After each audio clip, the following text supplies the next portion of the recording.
El dret a una vivenda digna està reconeguda universalment.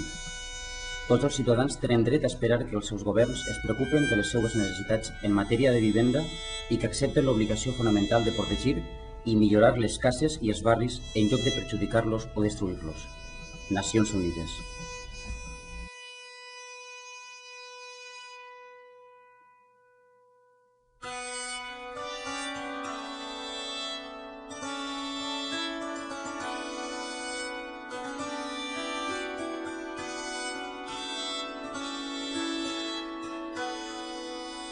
Nagola terlanal, baik kapal capturat, i mortsakan higa, paventes pentat, mentre va renovant, entre vents les cançons, i les venes rebenten, quan de l'aigua sang, les plomes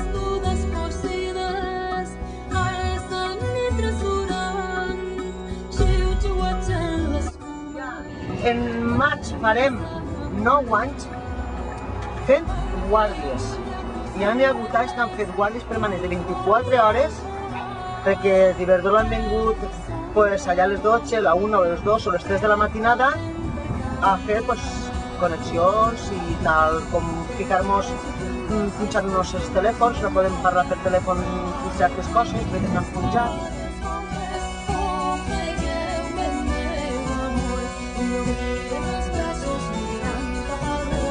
Però després volien trasladar la llum d'ací al poste aquell que han ficat allà i allà és el que els veïns no volien que passara la llum per dalt les cases. Però, sin embargo, ho han ficat.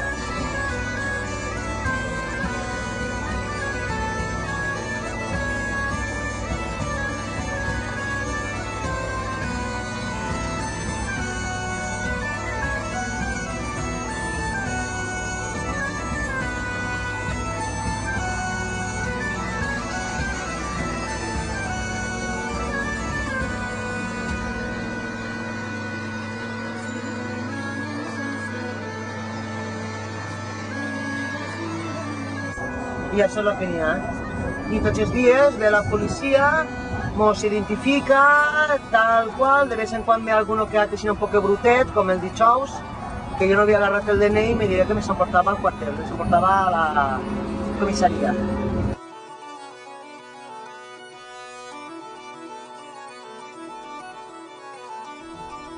En el cas analitzat de la Punta, a l'Horta de València, l'administració està incomplint les obligacions internacionals promovent activament el desallotjament dels veïns i permetent la cos d'aquestos amb l'entrada de les màquines escortades pels cossos de seguretat i l'enderrocament de vivendes sense previ avís, alentant la detenció d'aquells que s'oposen i promovent la construcció d'instal·lacions que posen en perill la salut de molts veïns.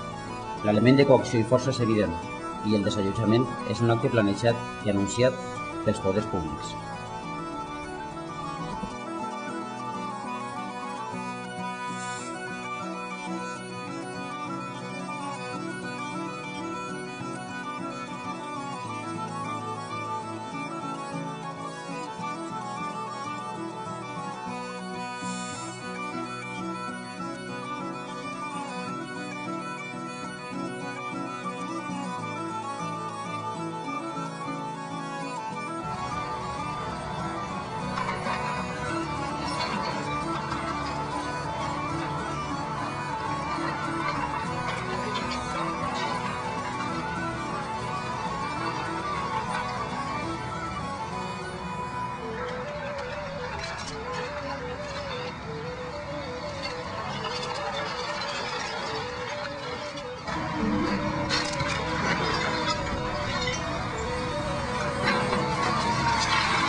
curiosament, estava a esquenes del que estava ahí pegant. L'expulsió dels veïns està suposant la multiplicació de la pobresa individual i col·lectiva, traumes físics, psíquics i emocionals, dificultats d'ordre mèdic i aparició de malalties, actes de violència policial, detencions de veïns, confiscació d'efectes i béns personals, destrucció de llocs de treball, mitjans de producció i fonts d'ingressos, danys ambientals greus al destruir l'Horta de València, estalls de llum, aigua, amenaces, escortes i intimidació que impedeixen una vida normal als veïns, presència policial diària amb helicòpters, antidisturbis i policia secreta.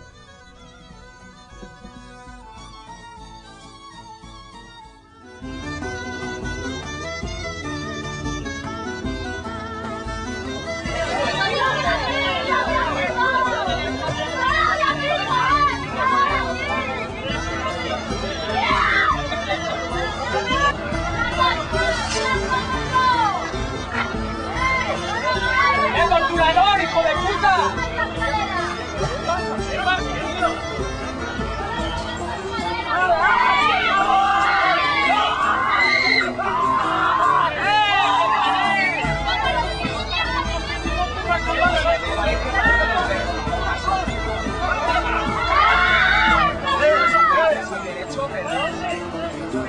¿Saben?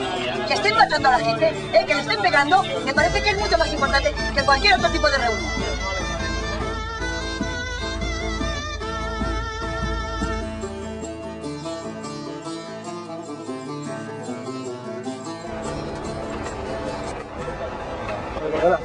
Me parece tiene un poco de... Vamos a hablar, Ya te lo he dicho antes, pero no, y es que te vuelvo a repetir. Para la prensa. No vamos a hablar.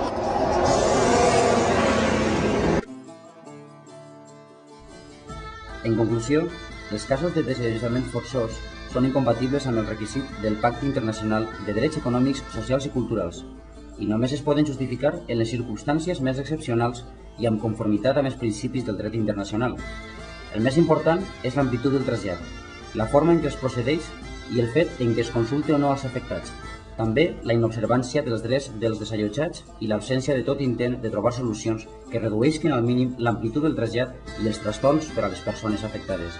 Això, en definitiva, és el que fa que un desallotjament forçós esdevingui il·legal i des d'aquest paràmetre el desallotjament de la punta és incompatible amb el pacte internacional, no respecta la llei. Y bueno, yo le comentaba a unas personas que viven aquí, es que en México se paró esto y se paró con un gran número de gente y encima de ese gran número de gente se paró con decisión y bueno, es cierto, hubo muertos y hubo heridos y hubo mucha gente amenazada de muerte y lo sigue habiendo, pero se paró. Aquí hay muy poca gente todavía que está con el pie de lucha, ¿no? La mayoría de la gente está completamente, idiotizada con la televisión, con las comodidades, no quieren salir, no quieren saber pues nada, de nada más que de la comodidad, y eso es pues grave, evidentemente, ¿no? Entonces, si no despertamos y si no pues nos ponemos con la decisión y en pie de querer realmente hacer cosas distintas, pues nos va a llevar el carajo a todo el mundo.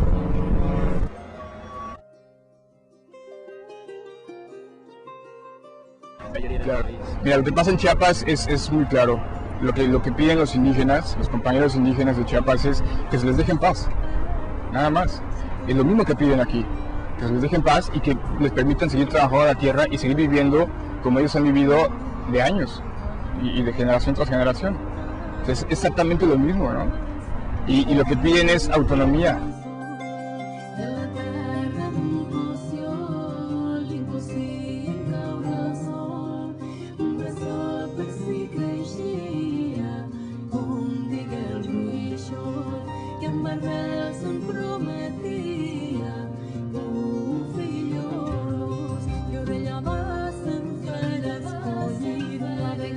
Estamos vigilando al vigilante. Eso es lo que estupendo nosotros. Vigilante es vigilante.